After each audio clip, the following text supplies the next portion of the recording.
ഭയങ്കര ഹാപ്പിയാണ്. കാരണം ഇന്ന് നമ്മൾ വേൾഡ് മൊത്തത്തിൽ ഗുകേഷ് എന്ന് പറയുന്ന നെയിം അല്ലെങ്കിൽ ഒരു ചാമ്പ്യനെ നമ്മൾ ആഘോഷിക്കുമ്പോൾ എന്ന് വെച്ച് കഴിഞ്ഞാൽ വേൾഡിൽ തന്നെ ഏറ്റവും യങ്ങസ്റ്റ് ആയിട്ടുള്ളൊരു ചാമ്പ്യനാണ്, ചെസ് ചാമ്പ്യനാണ്, ഇന്ത്യൻ ആണ് എന്ന് നമ്മളെല്ലാവരും ആഘോഷിക്കുകയാണ്. പക്ഷെ അതിൽ പറയാത്തൊരു പേരുണ്ട് അദ്ദേഹത്തിൻ്റെ അച്ഛൻ്റെ, ഡോക്ടർ രജനീകാന്ത്. അദ്ദേഹം ഒരു ഡോക്ടറാണ്, ENT സർജനാണ്. അദ്ദേഹത്തിൻ്റെ വൈഫ് ഒരു മൈക്രോബയോളജിസ്റ്റാണ്. ഇതിലും വലിയൊരു കാര്യം എന്ന് വെച്ചാൽ 2017 അദ്ദേഹത്തിൻ്റെ കരിയർ അദ്ദേഹത്തിൻ്റെ മോന് വേണ്ടി സാക്രിഫൈസ് ചെയ്തു. അപ്പോൾ അതിനുശേഷം ത്രൂ ഔട്ട് അദ്ദേഹത്തിന്റെ കൂടെ, ഗുകേഷിന്റെ കൂടെ അദ്ദേഹമുണ്ട്. ഈ സിംഗപ്പൂർ 2024 ചെസ് ചാമ്പ്യൻഷിപ്പ് നടക്കുന്ന സമയത്ത് എല്ലാ മാച്ചിലും ശരിക്കും പറഞ്ഞാൽ ഗുകേഷിന്റെ ഫാദർ കൂടെ ഇങ്ങനെ വരികയാണ്. ഇവിടെ മാത്രമല്ല, പഴയ ഹാങ്ചോയില്, തായ്ലാന്റിൽ നടന്ന ഗെയിമുകളിൽ മിക്ക സമയത്തും നമ്മൾ ഈ ഗുകേഷിന്റെ ഗെയിം നോക്കിയാൽ അദ്ദേഹത്തിന്റെ ഫാദർ കൂടെ ഉണ്ട്, ഒരു നിഴല് കണക്ക് കൂടെ ഉണ്ട്. അത്ര സപ്പോർട്ടീവായിരുന്നു അദ്ദേഹത്തിന്റെ ഫാദർ അദ്ദേഹത്തിന് വേണ്ടി എന്ന് പറയുമ്പോൾ എനിക്ക് ഭയങ്കരമായിട്ട് സന്തോഷം തോന്നുന്നുണ്ട്. അദ്ദേഹത്തിന്റെ വൈഫിന് അതിനും വലിയ സപ്പോർട്ട് നമ്മൾ കൊടുക്കണം. കാരണം പല സമയത്തും അമ്മമാരായിരിക്കും ഇങ്ങനെയുള്ള ഗെയിമുകളിൽ കൂടെ നിൽക്കുന്നത്. അച്ഛന്മാര് പല സമയത്തും എന്താ പറയാ, ക്യാഷ് ഉണ്ടാക്കുന്ന ഒരു പാർട്ടിലേക്ക് മാറും. പക്ഷെ ഇവിടെ മൈക്രോബയോളജിസ്റ്റായ അമ്മയും ഡോക്ടറാണ്, മൈക്രോബയോളജിസ്റ്റാണ് ഡോക്ടർ പത്മ എന്ന് പറഞ്ഞ് അവരാണ് ശരിക്കും ഈ മണി മാനേജ്മെന്റ് ചെയ്തത്. ഇടയ്ക്ക് വെച്ച് അവർക്ക് 2017 ഇദ്ദേഹം അദ്ദേഹത്തിന്റെ കരിയർ തന്നെ ടോട്ടലി സ്റ്റോപ്പ് ചെയ്ത് ഇങ്ങോട്ട് വരുന്ന സമയത്തും ഭയങ്കരമായിട്ട് ഫിനാൻഷ്യൽ പ്രശ്നം ഉണ്ടായിരുന്നു. അതിനുശേഷം ഫാദറിന്റെ ഫ്രണ്ട്സ് ആണ് അദ്ദേഹത്തിന്റെ ശരിക്കും ഈ ഒരു ഗുകേഷിനെ സ്പോൺസർ ചെയ്യുകയും പിന്നീടുള്ള ഗെയിമുകളിൽ ഹെൽപ്പ് ചെയ്യുകയൊക്കെ ചെയ്യുന്നത്. സോ എല്ലാവർക്കും വലിയൊരു റെസ്പെക്ട്, ഹ്യൂജ് റെസ്പെക്ട് എനിക്ക് തോന്നുന്നുണ്ട്. കാരണം വേൾഡ് ചാമ്പ്യനാണ് ഇന്ത്യ എന്നൊരാൾ, അതും നമ്മൾ തോപ്പിച്ചേക്കുന്ന ചൈനീസ് കണക്കൊരു വലിയൊരു രാജ്യത്തിൽ നിന്ന് വലിയൊരു പ്ലെയറിന്, അതും കഴിഞ്ഞ വർഷത്തെ ചാമ്പ്യൻ ആയിരുന്നു ടിങ്ലി എന്ന് പറയുന്നത്. ഭയങ്കര ബ്രില്യൻ പ്ലെയർ ആണ് ടിങ്ലി. അദ്ദേഹം തോപ്പിച്ച ആൾക്കാരെയൊക്കെ നോക്കിക്കഴിഞ്ഞാൽ നമുക്ക് മനസ്സിലാവും.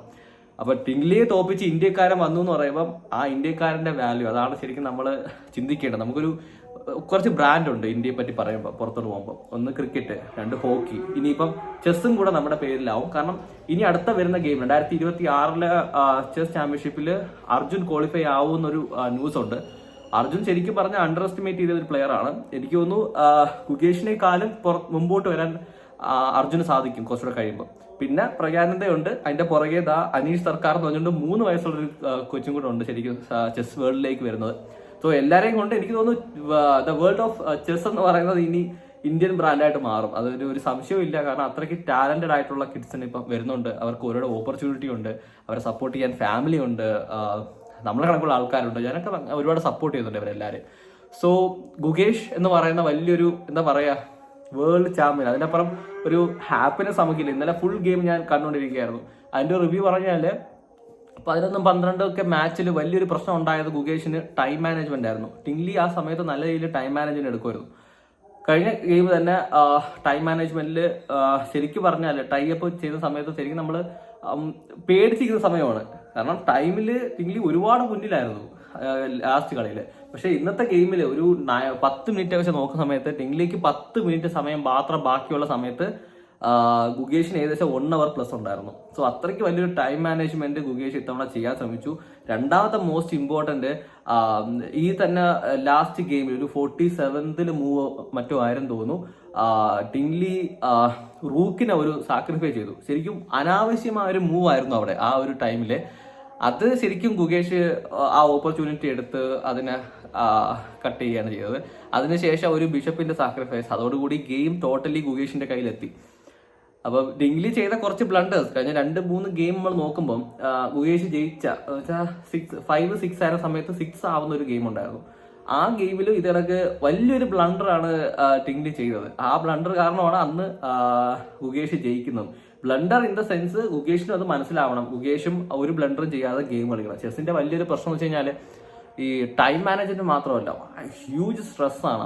അതിന്റെ അകത്ത് നമ്മൾ എത്രത്തോളം നമ്മളെ മൂവ്മെന്റ് പെർഫെക്റ്റ് ആയിട്ട് കൊണ്ടുപോകും. നമ്മൾ ഈ പുറത്തിരുന്നവർക്ക് ഇത് ബ്ലണ്ടർ എന്നൊക്കെ പറയുന്നെങ്കിൽ ശരിക്കും ആ ടൈമിൽ നമ്മൾ ചെയ്യുന്നതാണ് ശരിക്കും വലിയ കാര്യം. ഈവൻ കാൾസ് മാഗ്നസ് വരെ ഒരുപാട് ബ്ലണ്ടേഴ്സ് ചെയ്തിട്ടുണ്ട്. അല്ലെങ്കിൽ കുറച്ചുകൂടെ ഇങ്ങനെയാണെങ്കിൽ ഗരി കാസ്പോ വരെ ചെയ്തിട്ടുണ്ട്. അല്ലെങ്കിൽ കുറച്ചുകൂടെ വലിയൊരു ഗ്രാൻഡ് മാസ്റ്ററെ വെച്ച് നോക്കുമ്പോൾ പലരും ചെയ്തിട്ടുണ്ട് ഈ പറഞ്ഞ ചില ബ്ലണ്ടേഴ്സ് ഒക്കെ. അതൊക്കെ സ്വാഭാവികമായിട്ട് സംഭവിക്കുന്നതാണ്. പക്ഷെ ഒപ്പോണന്റ് അത്രത്തോളം കാമായിട്ടും അത്രത്തോളം അതൊക്കെ ടേക്കപ്പ് ചെയ്യാനുള്ളൊരു കഴിവ്, അതാണ് ചെസ്സിന്റെ ഏറ്റവും വലിയ വിജയം എന്ന് പറയുന്നത്. എനിക്ക് ഭയങ്കര ഹാപ്പിയായി. കാരണം 2 കാര്യം. ഒന്ന്, ഗുകേഷ് ജയിച്ചു. 2, അദ്ദേഹത്തിന്റെ ഫാമിലി എന്ന് പറയുന്ന ഒരു ഡോക്ടർ ഫാമിലിയാണ്, ENT സർജനാണ്. അദ്ദേഹത്തിന്റെ ലൈഫ് കാരിയർ സാക്രിഫൈസ് ചെയ്തുകൊണ്ടാണ് ഈ ഒരു ഗെയിമിലേക്ക് മകനെ എത്തിക്കുന്നതും ഇത്രയും വലിയൊരു ചാമ്പ്യൻ ആക്കുന്നത്. അപ്പോൾ അദ്ദേഹത്തിനോട് വലിയൊരു റെസ്പെക്റ്റും സല്യൂട്ടും ഒക്കെ നമ്മൾ കൊടുക്കണം.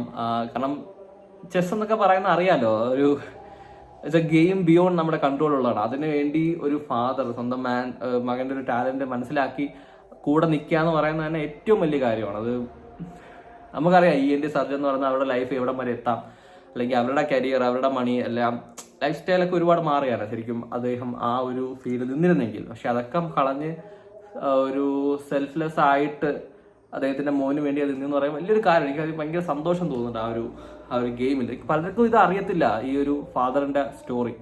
വളരെ ഇപ്പോഴാണ് ശരിക്കും ഈ സ്റ്റോറിയൊക്കെ പുറത്ത് വരുന്നത്. ഇതിനൊക്കെ ഒരുപാട് കാര്യങ്ങളുണ്ട് ഒരു ചെസ്സിലൊക്കെ ഗെയിമില്. ഇപ്പം ടിംഗ്ലിയുടെ മദറിനെ പറ്റി പലരും പറയുന്നുണ്ട്. ഇതിനൊക്കെ ടിംഗ്ലിയുടെ മദർ ഇതിനൊക്കെയാണ് ഭയങ്കര സപ്പോർട്ടാണ്. ഇപ്പൊ പ്രഗ്യാനന്ദയുടെ അമ്മയെ കണക്ക്. അപ്പം പ്രഗ്യാനന്ദ വൈശാലി അവർ രണ്ടുപേരും ബ്രദറും സിസ്റ്ററും എല്ലാവർക്കും അറിയായിരിക്കും. സോ ഇതിനൊക്കെ ഒരുപാട് പേരുടെ കഥകളുണ്ട് ഈ ഒരു ഗെയിമില്. സോ ഭയങ്കര ഹാപ്പി തോന്നുന്നുണ്ട്. എല്ലാവർക്കും വലിയൊരു പ്രചോദനമാവട്ടെ. ഇത്തരം കാര്യങ്ങൾ നമ്മൾ പ്രൊമോട്ട് ചെയ്ത് കൊണ്ടുവരിക. ഇതൊക്കെയാണ് ശരിക്കും സമൂഹത്തിന് നല്ല രീതിയിൽ നമ്മുടെ സമൂഹത്തിന് തന്നെ കൊണ്ടെത്തിക്കാൻ പറ്റുന്ന നല്ലൊരു കാര്യങ്ങൾ. That's it. Thank you.